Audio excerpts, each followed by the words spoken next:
Hello there. Welcome to the Spread, NESN.com's Football Picks podcast. I'm NESN.com's Mike Cole, joined once again, or I'm joining you guys again. Andre Khatchaturian, Ricky Doyle, also of NESN.com fame. Guys, it's the week of the big game. I don't know if we could say Uber Bowl on here or not, but Super Bowl is here. Wild, huh? I think there's bigger things in life, though, Mike. How is fatherhood? It's exhausting. I will tell you that. So, not to completely bemoan my own situation, because let me just say, having offspring is glorious. A gift is wonderful. My child, luckily my wife was nice enough to wake up with him a few times last night, but going on a few hours of sleep here. In addition, there's about 22 inches of snow outside, and my snowblower is no longer working. So I was outside at I don't even know what today is. So I was outside. Yeah, I was outside Monday night, like literally kicking my snowblower out of frustration as the snow just was falling at an insane rate. It is just. It's been a few. It's the most Mike Cole thing to ever happen. Oh, I know. I honestly. A snowblower. I honestly thought of you, Andre, this morning. I was like, once I tell Andre this story, he's gonna. Nobody gets the plight of Mike Cole quite like Andre does, so I appreciate that. Yeah, life is great. It's awesome. You guys did a bang up job without me, to the point where I thought I was just gonna get Wally pipped by nobody. You guys are just gonna take it over, but I actually checked in with you guys. I thought the shows were tremendous, so hopefully we can kind of, as Ricky just alluded to, get back on the bike here and find our way for Super Bowl 55, is it? I think it's 55. Yeah, Super Bowl Louis Vuitton 55. I know that. Yeah, LV. So, what do you guys? What's up with you guys? I don't want to, you as you said, I think we stayed afloat, I guess, while you were gone. The picks, maybe not so much. I think we're up and down on that. Although I think Andre, I think you hit both yours last week. I was gonna say nobody had a worse showing than me in Wild Card Week. Yes. That was 5-1. You bounced back, yeah, because you were sending your picks along to us, and we were sharing those as well. But you bounced back after that a little bit. Yeah, and honestly, there's a few we can just do a quick check-in of championship week. That's the other thing too. Packers lost. Nothing at this point in life gives me more consternation than the Packers losing in championship games. You'd think I'd be used to it by now, but another heartbreaking loss. I felt like I handicapped that game well, though. The Packers were clearly the better team in that game, no? I still think they're the better team in general. We'll get into this, but I'm not in on the Bucs just yet. See, I say just yet as we approach the Super Bowl, but for me, their path to getting to the Super Bowl hasn't been that impressive. What are you talking about? Have you been wowed by them? They won. I get it, but but Mike asked if the Green Bay is the better team, and I still feel like they are. Yes, I have been wowed by them to go and I'm not wowed by Tom Brady. Everybody equates the Tampa Bay Bucs with Tom Brady. That defense is really, really good. Yeah, also, they held Green Bay to 26 points, but that's Green Bay. That's Aaron Rodgers. They mitigated Drew Brees. That's a very good defense.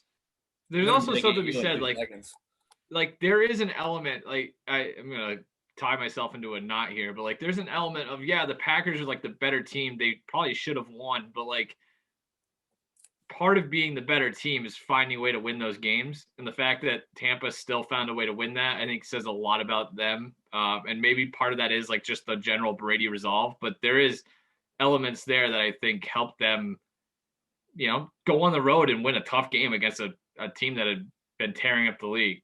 There definitely is something there, to Andre's point. I get what you're saying, Ricky, but I think I'm getting to the point where I've seen enough from Tampa to be they just find ways to win. It is thoroughly impressive that they've been able to keep this thing not only on the tracks, but obviously get to the point where they are. This thing, there were several points throughout the season where things could have went sideways real quick. Yeah, and maybe I think that's the Tom Brady factor more than anything. But I think the fact that things might have gone sideways was a Tom Brady factor as well too, because the guy you're putting him on a new team, not much, no preseason. has to acclimate to everything. New coach for Tom Brady, and it took some time. But at the end of the day, you look at this team; they've only lost by 3 points or more twice, and that was both times against the Saints. One of them was opening night, which you got to throw that out the window. And the other one was that 38-3 game where they just didn't show up. And that was a long time ago too. They avenged that defeat already. But also, quick shout out to Mark DeBenedetto, who out of all the NESN experts, he's the only one who picked the Chiefs and Bucs to both go to the Super Bowl. And also shout out to myself and Pat McAvoy, who both picked the Bucs to go to the Super Bowl. Also, shout out to myself is an awesome move. Thanks. All right.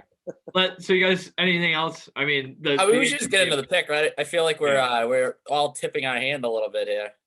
I agree. And we should note that we will have our betting expert on, though, he kind of took your place a little bit there for a few weeks. Yeah, so maybe I am getting Wally pipped. So we'll have Sammy P on, Sam Panayotovich, to give his I don't know. I don't know what we're gonna talk to him about. We'll be all over the map. He does what he wants.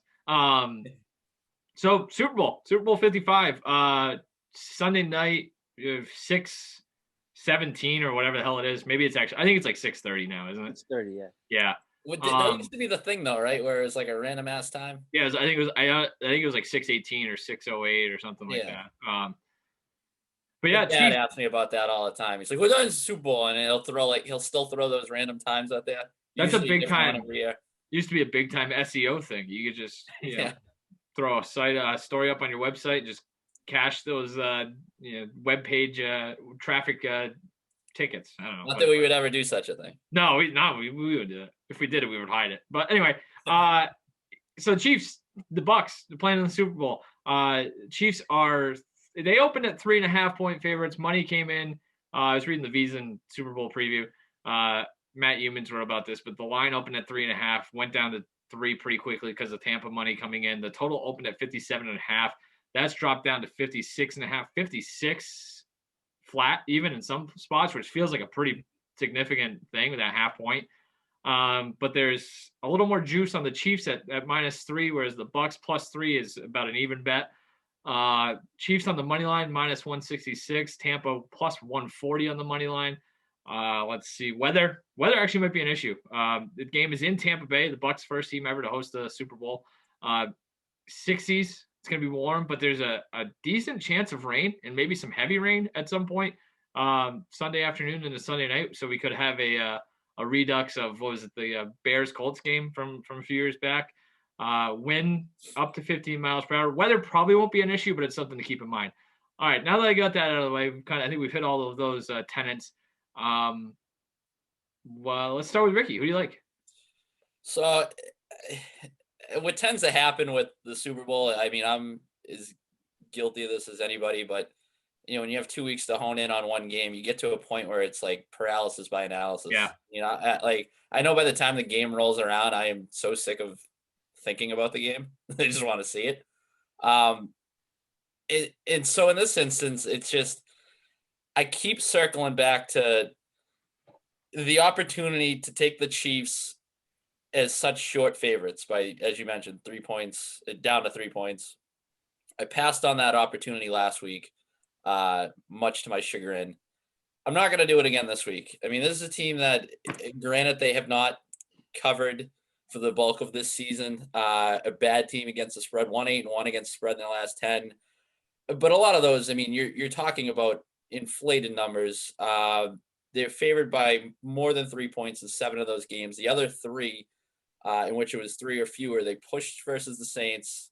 They lost as that throwaway Week 17 game against the Chargers as underdogs, and they covered last week against the Bills. This team's 15-4-1 against the spread in their last 20 games when favored by 3 points or fewer. I think the Super Bowl historically has been sort of, I don't think the spread's been much of a factor overall. I mean, 46-6-2 against the spread are the teams that have won the Super Bowl. In other words, the teams that are winning are also covering. I mean, the last team to win the Super Bowl but not cover was the Steelers in 2008. So I look at this, and the spread at being at 3 is not a huge factor for me. So I just look at who do I think is going to win the game, and it's the Chiefs. I mean, 25-2 straight up since week 11 of the 2019 season. This team just knows how to win. And to my point earlier about the Bucs not being that impressive on this run, like it just would be such an uncomfortable bet for me to make, to sit there and just wait for the Bucs to sort of crash and burn and for the Chiefs to take off. I mean, I just think the margin for error is so much thinner for Tampa Bay. And ultimately that's what I keep circling back to. I mean, I think there's obviously the on-field component, I think, just favors the Chiefs as well. I think their blend of offensive talent and ingenuity, speed more than anything else will cause problems for Tampa Bay's defense. I do think Tampa Bay will be more prepared than they were in week 12 defensively. I think obviously that's a low bar to clear. But I just think that, with 2 weeks to prepare, Andy Reid, Eric Bieniemy, they're going to have that offense. They're going to have new wrinkles ready to go. And I don't think they're going to beat themselves like we've seen numerous teams do throughout the course of this postseason. So I will take the Chiefs. Ricky, to your point, there hasn't been a touchdown of a favorite or more. So, the spread has been a touchdown or less than a touchdown every year since 2008. Like, I think we're kind of at a point where I don't know if we're ever going to see a spread bigger than that. Like, just with how hyper-focused betting is, like, I feel like you're 4 points or less for just about every game, unless somebody just goes on an absurd run and you somehow get like the 0-1 Patriots against the Rams. But it's just, there's way too much volatility, I think, that we're ever going to see a spread. You can almost like throw out the spread at a certain point. Yeah. No, that is interesting too, because I was actually looking into that, like that first Super Bowl that Tom Brady was in, because this is just the second Super Bowl in which he's been an underdog. So you look back to that first one when the Patriots are 14-point underdogs against the Rams, and that number is just so jarring. I don't think it's eye-popping. I understand the discrepancy between those two teams going into the game and the perception around those two teams going into that game. Yeah. But to see that number now in hindsight is just wild. I don't think it's ever going to happen again. Yeah, it's like a New York Jets versus Bills spread. You see that number in the regular season, and it gives you pause. By the way, I was going to mention this off the top. Like, this is easily the best team Brady's ever faced in the Super Bowl, right? Like, I don't even think it's close. Maybe the Rams. Like, that's the only compare. That first Rams. Maybe that Seahawks team too. The Seahawks, yeah, that's true. Yeah, that I would put like the hierarchy probably be this one, Seahawks, Rams, Falcons, and then you can go on and on. I mean, ironically, like the teams that beat them are way down that list. But any given Sunday, I guess. Andre, before we go to you, let me just interject with some trends here, kind of to go against Ricky, unfortunately.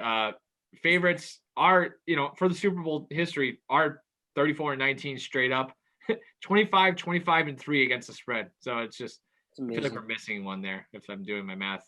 But one of them was the pick'em between that's true. Yes. Seahawks and Patriots. Last 18 years, underdogs 13-6 against the spread. The team that has the higher seed is just 2-14-2 against the spread. The last however many Super Bowls, and the team with the better record has lost 10 of the last 11 Super Bowls. So that does go against Ricky there, unfortunately for Senor Doyle. Andre, how do you see this one playing out? I have to disagree with Ricky, and I think the Bucs win this one by more than a touchdown. And when we get to our props, so we'll talk about some alternate spreads. But Eric Fisher's not playing for the Kansas City Chiefs, and nobody's really talking about that. And I think that's going to be a big issue in this one because Andre, they're already without Mitchell Schwartz. And now they're without Eric Fisher. So that's tough. That's what I'm saying. It's going to be very tough, especially against the Tampa Bay pass rush. Finished in the regular season 5th in sacks.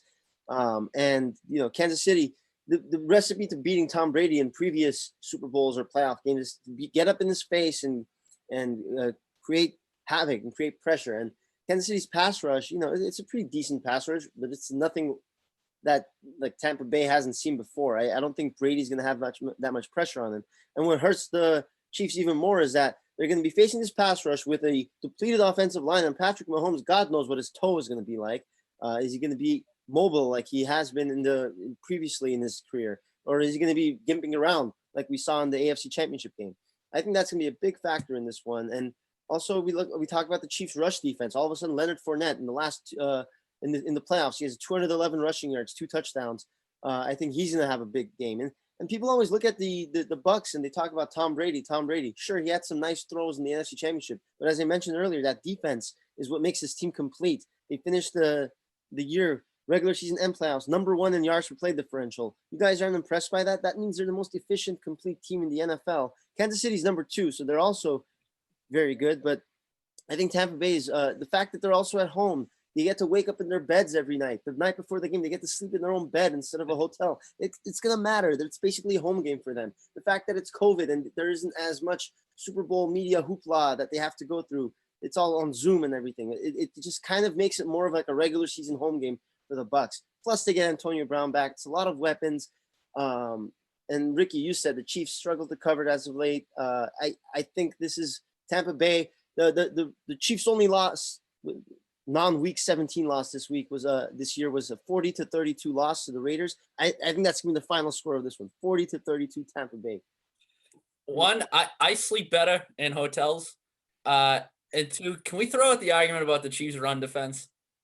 Why? It was the same issue last year. They were, I think they were dead last. They won the Super Bowl. It isn't a problem for this team. Well, this is a much better Tampa Bay team than last year's San Francisco team. You got a better quarterback. You might have a better defense there. So interesting. We probably should mention too that these two teams played earlier in the season. I don't think we've got to that.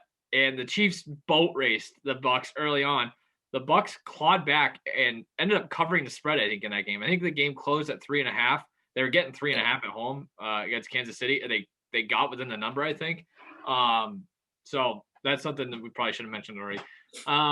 So I guess I'm here as the de facto tiebreaker once again, and I'm with Andre. Why we brought you back? Yeah, I'm with Andre. Give me the Bucs, and I would sprinkle the money line. What do you guys think of DVOA? I like it. Yeah. So Kansas City's offense, number 2 in DVOA. Tampa Bay's offense, number 3. Like, what? Where did that come from? Kansas City's defense, number 22. Tampa's defense, number 5. And so Warren Sharp, he was either Warren Sharp or one of his minions, it was on his website, did a dive into historical trends with DVOA in the Super Bowl dating back to 2002, which I think is when DVOA started. This is the third matchup between top 5 ranked DVOA offenses since 2002. The team with the higher defensive DVOA in those games won each time. Super Bowl teams with a higher offensive DVOA, so the better offense, are just 5-13 since 2002. The team with the higher ranked offense has lost 9 straight Super Bowls before Kansas City won last year, so I'll give them that. And top 5 offenses are just 2-5 when facing top 5 defenses in the Super Bowl. So there's a clear, advantage for defenses, or at least there has been historically. It's ironic too, because I feel like the defense wins championships cliche has kind of been kicked to the curb a little bit in this hyper offensive NFL. But like when the chips are down, just to throw around cliches, like the defense actually does matter. And Tampa Bay clearly has a better defense in this situation. Andre, to your point, not having Eric Fisher, it could be enormous for Kansas City. For Kansas City. We saw last week or 2 weeks ago, whenever it was, Packers without David Bakhtiari, they were able to get by for a week. It was a big time issue in the NFC Championship game. Like Tampa Bay feasted. And you know what? You start looking at it, like the Bucs haven't lost since week 14. And I don't even think it's close that they've been the best team in the NFL since then. By an EPA per play basis, they're first in the league. The Chiefs are like 6th. And then you just go through go down the list. Offensive EPA, number 1 in the league. Number 1 in drop back EPA. They're 6th in drop back success rate. The rushing attack, not great, whatever. But they're number 7 in EPA per play allowed. 7 in EPA passing play allowed. And Kansas City, by the way, defensively, 18th, 14th, and then 27th against the rush in those ones as well. Brady's been the number 2 quarterback in that span, despite being dead last in expected completion percentage. So I don't know what goes on there. But you look at explosive plays, Kansas City, great offensively, but they've been susceptible to giving up big plays defensively. 23rd in explosive play ranking since that week 14. The Tampa Bay offense first in explosive passing plays. So I think they're going to get some big plays. It's been, I just think it's a bad matchup for Kansas City more than anything else. I don't even necessarily buy into the Brady thing. I think, you're going to get some big defensive plays here. I think they're going to be, it's just they're going to get some chunk plays on offense. I don't love the matchup for a Kansas City team that has looked somewhat vulnerable at points over the last 2 months or whatever it's been. So they've won, credit to them, but I just think that this is a tough spot. I do think that you're like Brady again has been getting way too much credit for this run. That defense needs to be talked about more. Like Shaq Barrett, that's every time I look up, Shaq Barrett with another sack. Joe Bucs talking about Shaq Barrett.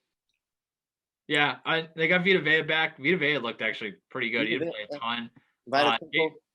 JPP's been a game wrecker. Like Sue has looked actually pretty good. One thing to keep an eye on, they have some injuries in the secondary.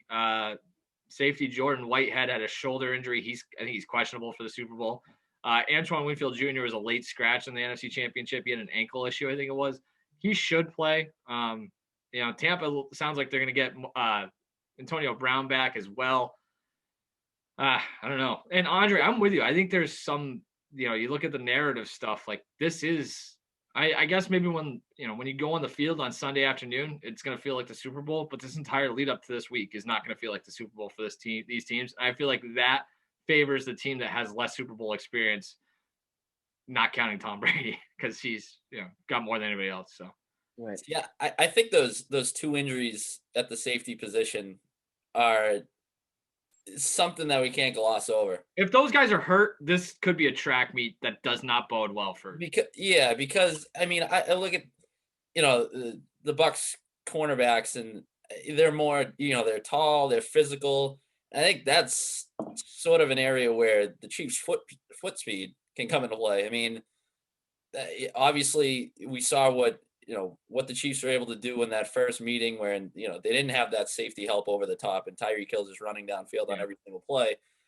So I don't know, maybe it turns into a situation like that. And I also look at the ability for the Chiefs to get some, you drop some RPOs and sort of disguise the run even if they're not going to hand it off, and rely on those running backs coming out of the backfield. So if there is a weakness for that linebacking core with Tampa Bay, it's in coverage. So I think there are just a lot of instances there where you could point to and figure out ways that they're going to generate offense. And I know that Tampa Bay's defense for the bulk of the season has been terrific. They've had those splash plays. I think down the stretch, though, we did see a little bit of regression from them. So if Kansas City takes care of the ball and they're not, Tampa Bay isn't able to get the, take over offensively, deep in their opponent's territory, I think it's just going to be a tough avenue for them to win. That is true. Like that was my big thing last week was like the Packers are definitely going to take care of the ball, and it's not going to look like the Saints game. And I mean I guess they did ish, but yeah, they legitimately not to the extent they needed to. Yeah, 14 points off of turnovers, and it was a game right there. Like the one right before the half, which led to just the boneheaded defensive call, and then obviously the Aaron Jones fumble that turned into a touchdown as well. So yeah. Ball protection pretty big against Tampa. And Ricky, to a notch on your side of the ledger, Steve Spagnuolo, Springfield College's own Steve Spagnuolo, has he's unlocked the Brady key in the Super Bowl before. Yeah, I was gonna say, how can we look back 13 years or whatever? What's the statute of limitations on? I bet you Brady and Spagnuolo are both watching that game tape at some point this week. I don't know. There's got to be something there. Andre, so you're on the over, obviously. Yeah, I think again it's good. 40-32. Kansas City's offense is way too strong, but I think obviously Tampa's defense is good because of how good it is. They're going to be able to mitigate the Chiefs' offense in key situations. I don't see how Kansas City's defense gets a stop in this game. Tampa is just, they have so many weapons, and I don't see much pressure on Brady. He's gonna have time to throw, and that's when he's most effective. And yeah, I'm gonna take the over on that one. Becky, what do you think? I mean, you're doing a lot of dumping on the Chiefs defense. They've held 7 of their last 8 opponents under 30 points, the exception being that throwaway week 17 game against the Chargers. So I look at the Chiefs defense, I don't really view them as much of a liability as you seem to. So it's so hard to lean under in today's NFL, but I think it sneaks in there. I'm looking at like a 28-20 game, maybe. Yeah, because the Steve Spagnuolo factor, as you mentioned, I think that they have sort of the recipe to slow Brady down a little bit. I even think that Andy Reid's familiarity with them will help. So I think you'll see some points, but I think ultimately it gets into that number, which we already talked about, is one of the highest we've seen in the Super Bowl. Since I'm on Tampa, this is kind of a cop out, but I think if the Bucs win and or cover, I think it goes under. So I'll lean the under, but I do think if the Chiefs win, it goes over. Like, I know that's probably pretty rudimentary, but my official pick is the under, because I think if Tampa wins, they're going to do a decent enough job of kind of slowing down that offense of Kansas City. I had another point to make, but I already forget. So let's welcome in NESN. We made enough points, they've all been so strong. You don't even need to add to it. Yeah, exactly. NESN's betting analyst Sam Panayotovich. Hello, Sam. Hey, Mike. Welcome back. Thanks. It's good to be back. Which is what people say, and they don't mean it. So, we just ran through our side and total picks. Why don't you give us a brief synopsis of maybe where you're at, and then we'll get into some props. Being told to get closer to the microphone, so I will do that. Full disclosure, took the Chiefs at 6-1 before the season. So now the question that I have for myself is, do I hedge? Do I try and look for a 3.5 and try and take that with Tampa? Because the proper pre-flop or preseason bet puts you in a position to do whatever you want. So I can roll Kansas City at 6-1. I might just do that, or I might try and find a 3.5. I think it's could probably get there by the time we get to kickoff. I think it will get to 3.5. So I could potentially middle that. I don't know how you guys feel about that. I don't know if you would rather roll it or try and middle, because if I have the Chiefs to win and the Bucs at plus 3.5, you could win both if the game lands 1, 2, or 3. That's a decision I haven't made yet. But I have made 2 prop bets so far, and I'm looking at a third one. The first is the first quarter under 10.5 points. And that will not be popular for many people, because people like Andre watch the game and want points. Brady has been a notoriously slow starter in Super Bowls. In fact, in 3 of the last 6 Super Bowls, he's been a part of 3 scoreless first quarters. The Falcons game, the Rams game, and I believe the Seahawks game is the third one, where those games were all 0-0 after 3. He's a slow starter. And I do think that Chiefs offense will be a little sluggish early without Eric Fisher at left tackle. I don't think Schwartz is going to play. And the starting center, doesn't he have COVID now, or potentially have COVID? So that offensive line could be a mess. I went under 10.5 in the first quarter and under 27.5 in the first half. I think it's a slow start, but a rapid, wild finish where they will get points later in the game. I agree with Ricky. I don't want to go under the full game, but if I can cut the game in half and cut it in quarters, I'll do that. I love, Sam, that you just mentioned that offensive line could be a mess. It's never a good thing, especially heading into a Super Bowl. That just solidifies my Bucs pick. I mean, I will say though, it was a mess going into last week. It's been a mess for several weeks now, and obviously the Eric Fisher it's a big, that's another huge dent in that offensive line. But I've seen it with this guy.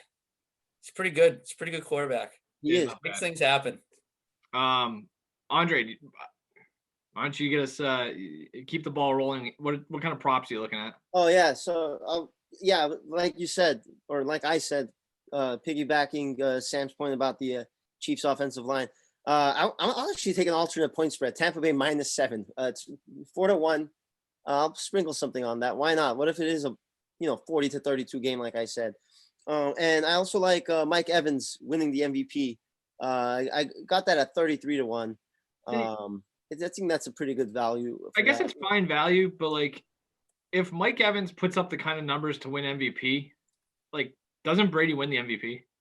True, but I looked and I saw Edelman won the MVP a few years back. Yeah, but like, all right, so I guess devoid, if as long as it's not, I mean, that game was what, 13-3? Like, yeah, I don't know. I just have a hard time seeing a shootout that ends up a wide receiver winning it. I mean, Deion Branch won in a shootout. So yeah, I mean, again, it's a long shot, but I mean, they're pretty good value bet over there. But here's one that I like is there's a what was it? Tom Brady winning. I saw this on DraftKings. Tom Brady 3 touchdown passes and winning to parlay. Shoot, what was the odds for that? I don't have them in front of me. Sorry, I'll get back to that in a bit. But you know what? You can get it next week. Andre, just to backtrack on the MVP thing real quick, just for obviously, like you said, Mike, it's a quarterback's award to lose. I mean, I think that's pretty clear, and I would say even more so with these 2 quarterbacks. Yeah. Given the narrative going into the game, quarterbacks have won the MVP award 30 times. The next highest are both running backs and wide receivers. They've each won it 7 times, and then it's sort of sprinkled about from there. But so 30 of the 49 Super Bowls to date, or 54. 54 Super Bowls to date have been quarterbacks. So yeah. I looked it up. Don't you have to almost go defensive player or quarterback at this point in time? Because you're right. I agree with you. If the offense is, firing, the quarterback wins the award. But if it's 10-3 or 13-3, which it won't be in this game, but you're thinking about like a Honey Badger who's like 40-1. I saw Devin White was as high as 60-1. You got a couple other guys defensively 80 or 100-1. I don't know that I would throw a flyer on a receiver. I think I'd much rather do it on a defensive player because there have been, I believe, 10 defensive players that have won the award in 54 Super Bowls. The math isn't great, but that's why you get high odds. So, yeah, I would agree. I would probably go, if you're going to bet the MVP, the numbers tell you it's either a quarterback or you go down the page and find a defensive player that could make an impact. You're talking about, strip fumble, interception, touchdown. Von Miller did it when the Broncos beat who'd they beat? The Panthers. Yeah, so he won it, There have been, I think, 5 in the last 20 years defensive players. So it's an interesting angle, but I would agree. I would look past receivers, and you're either going quarterbacks or you're going way down the page. You could throw a few darts like that Tampa front 7, and if they are just complete game wreckers, then maybe you got a chance there as well. One that I like, I think I like this one every year. I saw this, I was kind of messing around, looking around. I saw this at William Hill. Total players with a pass attempt, I like over 2.5. There is some juice on that. So, but I was looking at 3 non-quarterbacks have thrown passes for Kansas City this year. Like they put Kelsey in the backfield out of the Wildcat. Like there's definitely a chance for like a pop pass at the goal line there. They've got wide receivers who can throw it. Tampa, you never know as well. Could be a fake punt. I like that one. That's kind of like an auto bet for me every year. Like, let's just get weird.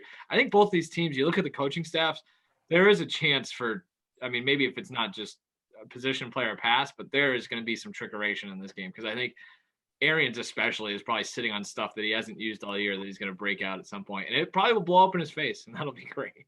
One thing I was going to say is Brady has like a game like he did against Green Bay where he threw a few picks, multiple interceptions. Yeah. Maybe that's how he throws like 3 or 4 touchdowns and doesn't win the Super Bowl MVP. Mike Evans gets 2 or 3 touchdowns. I can see that scenario happening. Someone like Ben Roethlisberger, he never won the Super Bowl MVP. Hines Ward and Santonio Holmes won both MVPs in the years the Steelers won the Super Bowl. Andre, how many touchdowns do you have Brady throwing for? Because you've got him throwing 3 to Mike Evans. How many more is he going to throw? That's not what I said. I said I can see a scenario. You like to get words and put it in my and invent things that I said. That's not what I said. 40 to 32. You want to hear what I said? You're not listening. I said I can see a scenario if Brady throws multiple picks and throws 3 touchdowns to Mike Evans where Evans can win the Super Bowl MVP. I'm just playing out a scenario. I didn't say where that's going to happen. Well, I'm asking you for a purpose. Wide receivers not winning Super Bowl MVPs. I'm saying how a wide receiver can win one. I'm asking you, how many touchdowns is Tom Brady going to throw? I don't know. I'm not interested in that bet. I'm not even thinking about that. Because there's a prop right now. One of the books in Vegas has this up. It's a cross-sport prop with our guy Jaylen Brown for the Boston Celtics, and Jaylen Brown is laying a half. It's Jaylen Brown assists against Tom Brady touchdown passes. And in my opinion, I need Jaylen Brown to get 3 or 4 assists in the game. This is the game they play against the Suns, I believe, either Saturday or Sunday. I got Brady for 2 or 3. So if I can get Jaylen Brown to get me 3 or 4 helpers, I think I would probably win that bet. And that's how I feel about it. It's a lot easier to get an assist than to throw a touchdown pass. We'll do it. Speaking of cross sports, I did have one in my notes here. I think I saw this at the Westgate. I got which will be the higher number or I guess higher number. Xander Schauffele's 4th round score at the Phoenix Waste Management Open, or Kansas City rushing yards, and I'm getting 9.5. I'll take Xander Schauffele's final round score. He's averaging a 68 in the 4th round this year. So this brings me to a greater point. I don't think the Chiefs run the ball at all. I would be on all of the Chiefs rushing unders. I think it's going to be just it's not even worth messing around with. I think they're just going to throw a ton. So in the first game between these two teams, Patrick Mahomes threw the ball 49 times. Right. And that's another thing. That's not a good thing. Usually when the quarterback throws that many times, that means they're losing. So I don't see Kansas City able to get any type of running game going against the Bucs, especially that rush defense. And that's not a good thing at all. Mahomes 49 pass attempts in that first game. And if he has a similar stat line in the second one, sorry, Kansas City. To your point, Mike, if you're going that route, I'd consider taking the under on Darrell Williams rush attempts. 7.5. 7.5, yeah. Yeah, and I mean, even if they don't completely abandon the run, I mean, you're talking about a guy who had 13 carries the last 2 weeks, but only eclipsed that 7 carries in one regular season game. You figure you're gonna have Clyde Edwards-Helaire back. It sounds like Le'Veon Bell's gonna play. I see him being relegated more to a pass catching role that he's had throughout most of the regular season. So it's hard to imagine him getting more than 7 carries.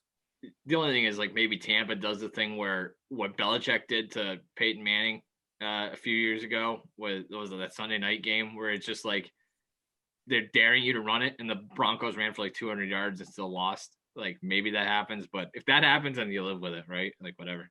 I think if I'm going to touch anything with the running backs in this game, I might go over receptions for both the starters. So Clyde Edwards-Helaire right now is at over 2.5 at plus 120.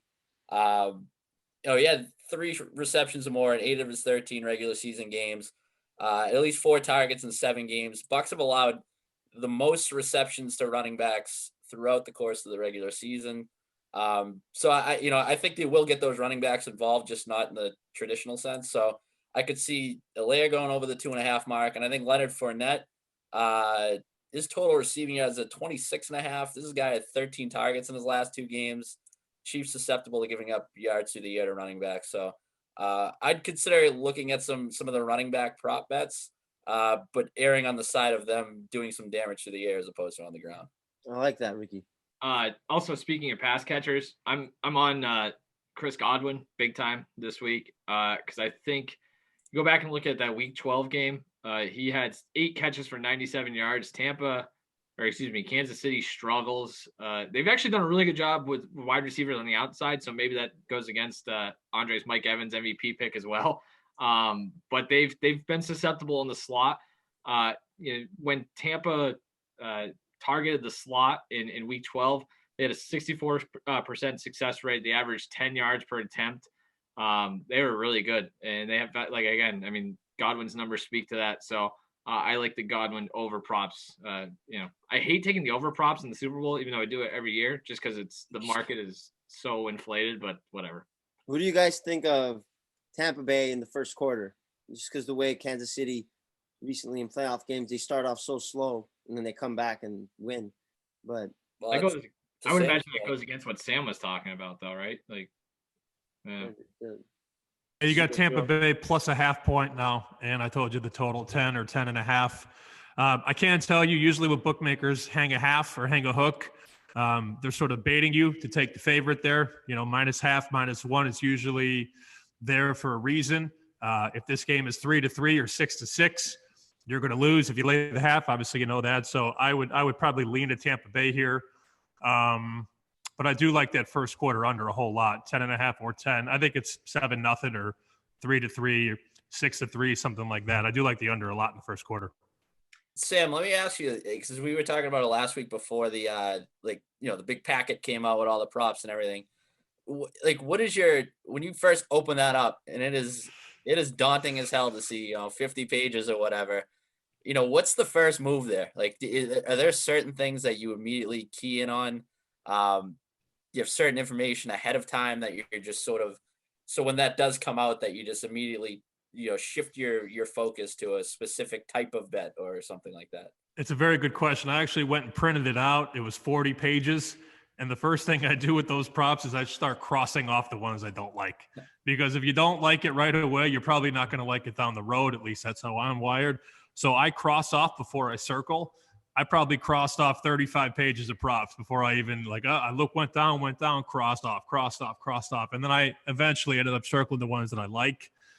But again, Ricky, I'm only going to probably play 3, 4, 5 things in the game. I'm not going to have 80 bets out there, because if I make 80 bets, I got to win 45 or more to make a profit. If I make 4 or 5 bets, I got to win 2 or 3. So I like my math when I keep the numbers low. I can't tell you though, strategy wise with these props, if you like overs, you probably want to bet them right now. That's what I was going to ask you. How does that? Yeah. You want to bet the overs right now. You want to bet the overs last week, because what happens is people will fly into Vegas or log into their mobile apps on Thursday or Friday or Saturday or Sunday and go, I like the Mahomes over. And all of those popular bets, the Kelsey receiving yards, the Tyreek Hill touchdown props, the Mahomes, the Brady, the Gronk, the Mike Evans, those are all going to climb no matter what. It might only go up a yard or 2, but I promise you those numbers will be a lot higher Saturday and Sunday than they will be on Tuesday. So if you like overs, you should bet them early. If you like unders, you should probably wait, because you can get a much higher number and you can go under that higher number much closer to kickoff. I'm going to be all over the unders on Sunday, I think. Because this is starting, this kind of feels like Rams Patriots did, where you start looking at the offensive firepower on both sides, and you're just like, there's no way this game isn't a shootout. And then look what came out of that. So I think people are going to kind of be all over that. Andre, especially. So, Andre, what color is the Gatorade going to be? It has to be red, right? That's red. I haven't looked at the numbers on that. Red has to be like the overwhelming favorite, right? I actually have the odds for you. I came prepared for this one. So they put these up in New Jersey. Orange is favored at plus 120. The only reason it's favored is because that's what they dumped on Andy Reid last year, and the Chiefs are the favorite in the game. So orange plus 120. Red is 3-1. Pink 4-1. Yellow 5. Clear 6. Green 7. Purple 8. Blue 9. Those are your numbers on the Gatorade. I got to be on clear if I'm on that one. Guys, I like Tampa. Brady's not going to Brady's big on water. Yeah. I really like that. I like clear. The orange does make sense. It's a throwback to the creamsicle jerseys to get a little orange sprinkled in there. I like the long shot blue, though. A little contrast to all the red in this game. It does anecdotally always feel like they're drinking orange on the sideline. So What's your favorite Gatorade, everybody? They all suck. It's got to be blue. I tried the cucumber lime. It's pretty good. The yellow. So I can tell you there have only been blue pours 2 times in the last 15 Super Bowls. And guess which team poured blue? Patriots? The New England Patriots. Yeah, so maybe Brady does have a little pull with the blue Gatorade. You can find the blue right now, 9-1. There you go. It feels, that's something to keep in mind. Tuck that away. Gronk's the big he's a big blue guy. That makes sense. He's a child. Also Gronk, I give me a touchdown prop on him, and I'll take it. I think he scores a touchdown at some point. I can just see one of those stupid little play actions. Brady ducks down low, comes back up, and Gronk's running a crossing route across the end zone for a 2-yard touchdown. Big ass spike, whatever. So I'll take that as well. I like that approach to I kind of do the same thing sometimes where I'm like, I can just picture this happening. Yeah. I play the scene out in my head, even though it's probably an awful strategy to take. I'll tell you right now, but I could see that. I could see that playing out. Why don't you try this strategy? Just roll through your mobile app, close your eyes, and just pick a random prop and just fire. I'd probably have better luck that way. No kidding. Anything else, guys? No. All right. I'm ready for the game. It's been a privilege and an honor to serve with you, gentlemen, on the spread this year. We will close up shop and wait again until next year. So thank you to Sam for joining us a few times over the last few weeks. And thank you to everyone who's watched, listened, downloaded, or done whatever, made fun of us. We appreciate it. So with that, let's get on with our lives and get ready for the Super Bowl. It's a fun week, I guess. Whatever. I don't know. I'm still mad. All right. For Andre, Ricky, Sam, I'm Mike. This has been The Spread. Thank you for joining us, and we'll see you again. Adios. Cheer up, Mike. Bye.